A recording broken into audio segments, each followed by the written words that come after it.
specific leverage. Save the monkeys. So thanks to that, kids will be able to solicit critical thinking, but and then you can now mirror the actual catapult within the game. So, and thanks to that, you're able to throw rocks and then break those elements. So, for instance, now I broke.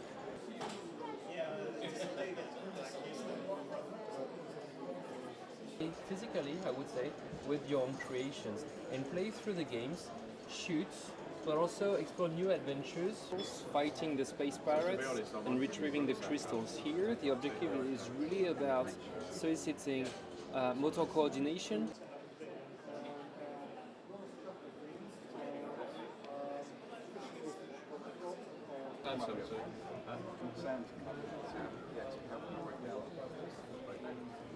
Connected play, meaning binding physical play with digital play, is booming. You know, with the new technologies that we are having, we are able now to provide a fluid experience through the physical world and the digital world in a new way and an intuitive way. So we break the barriers in something that is now very simple and cool for kids.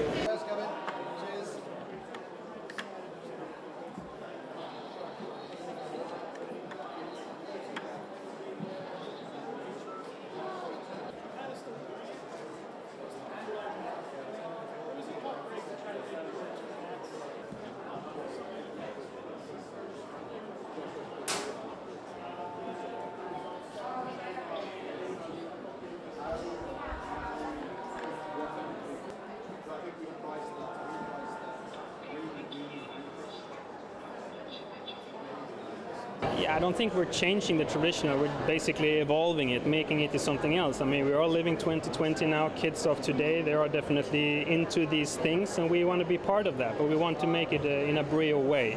So it should still be very haptic play, still physical play, even though we have connectivity in part of this concept, that's mainly just to, you know, adjust or change some sounds, again, to make the engine yours. We just want to be in this game, basically.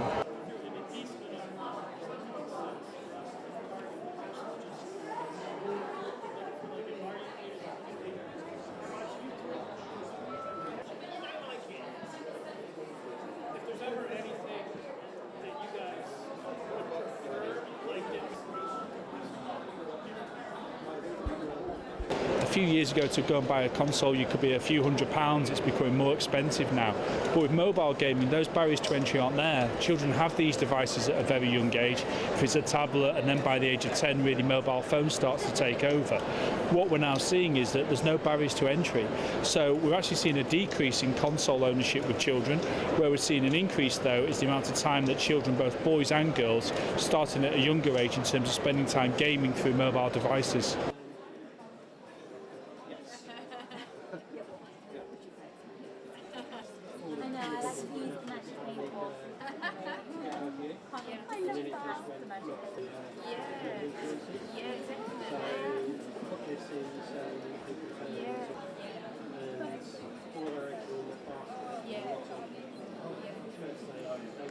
For us as the toy industry, about only 1 or 2% of toys are connected toys. Obviously, that's things that connect to the internet. You will have other things that have tech built into the toy, so they're not necessarily actually connected.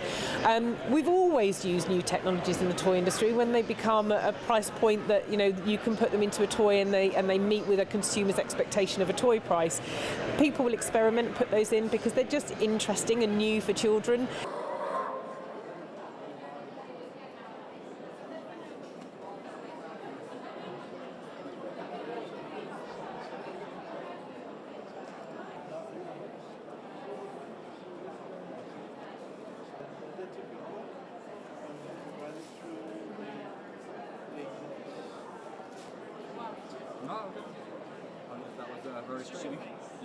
That was a very straining shot. As Lego, you know, we are deeply rooted in the physical experience. Like clicking bricks together, building something will always be there. But I do also think that the interest of kids for digital is not going away.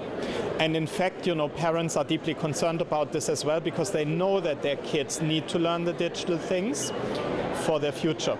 So I think the mixture of both is going to stay, but it's not that like it completely switches to the digital, nor will it go back completely to the physical. I think both of them will be there.